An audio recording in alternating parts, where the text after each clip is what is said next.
Okay, hi, welcome to another Yu-Gi-Oh! Deck profile. So this is going to be for my 5th place locals counter fairy deck.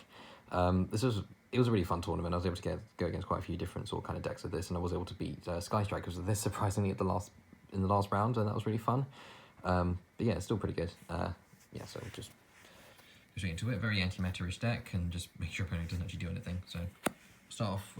So you run 2 Sacred Air-knight, Arch-airknight Parshath. So when he's on the field, he can do piercing, and then he can search out a counter trap anytime he does damage. He's the main boss monster. Most people run 1, but I run 2 just in case one gets caught by the grave, and then we're kind of a little bit stuck with it. But yeah, he's really good for like a boss monster for this archetype.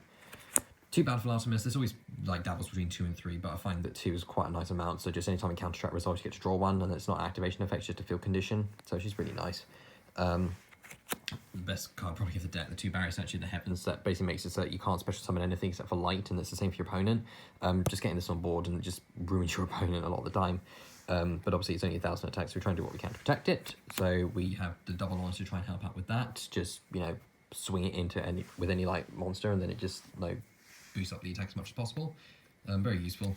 And then 3 Ariadne, because you don't run any less than 3 in a counter fairy deck. She's just very useful. Just basically play counter traps for free. We've got 1 Minerva.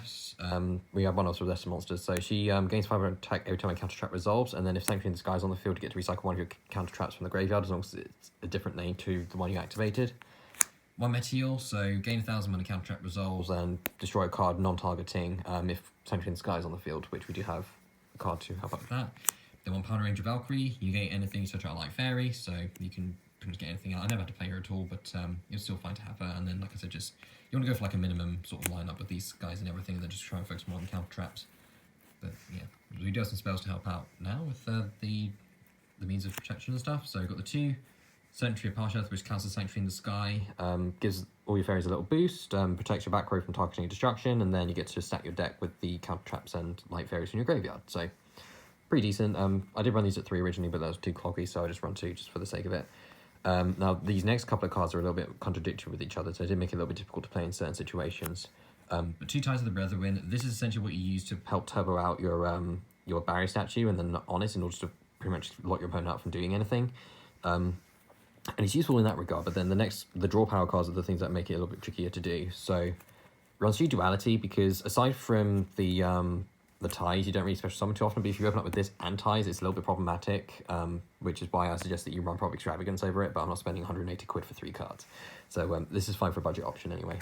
And then it's kind of the same thing with demise. You don't want to open up with this as well as ties, because it does restrict the special summoning restriction.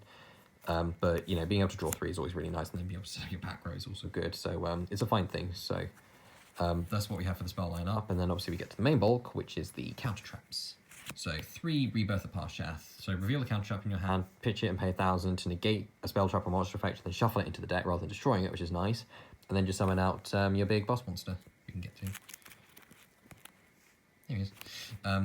So just very useful. The only thing with him is that even if you have Ariadne on the field, you still need to make sure you have a counter trap in hand in order to use the effect, because that is part of the cost. So you got that, but this is debatably the best counter trap in the deck. 3 Ultimate Providence, just a free negation if you have Ariadne on the field, which 90% of the time it pretty much is going to be, but it's always a good siding target if you feel as though that it's clogging too much. And then we run a full Solemn lineup. Obviously you've got 3 Judgment, you don't run anything any less, 3 Strike, and the 1 Warning. If this came back to 3 and then we had like a 9 Solemn lineup, I don't think it'd just be absolutely mental. And whether it will happen, I don't know, but it's pretty good with that. And then just for extra means of battle protection, we do run 3 Stormy Mirror Force, just a very useful means of just making sure that your barrier statues just stay on the board, and then your opponent still can't do anything. So you got that. And that's it for the main deck. So sideboard, we've got, this is basically 3rd Nibiru, but I only have 2 at the minute. So this is pretty much what it would be like 3 Nibiru, just to stop, you know, spamming boards and stuff. Again, this is an impermanence, but we run 3 impermanence, so just to stop effect negation.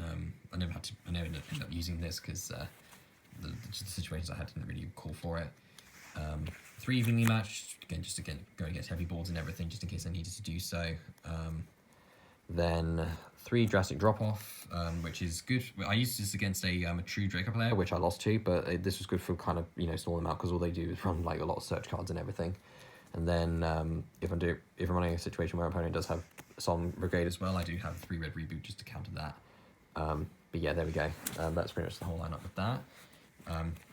Then the extra deck is pretty much just a whole bunch of light monsters that these two were the only ones that actually ended up getting used. This helped me one against the Sky Strikers, and this was just a means of being able to draw extra stuff, and then we just have a whole lineup of light extra deck light monsters and everything that also rank 4. It doesn't really matter too much. Like I said, if you run Extravagance in this, it's all fine.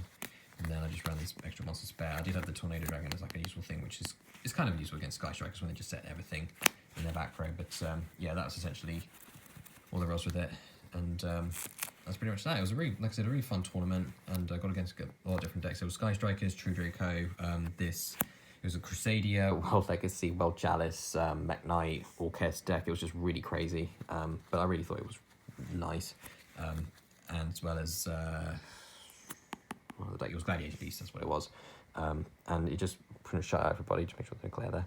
But yeah, that was pretty much that. And as always, I hope you guys enjoy this video, and I'll catch you next time for whatever I do next. So long, take care.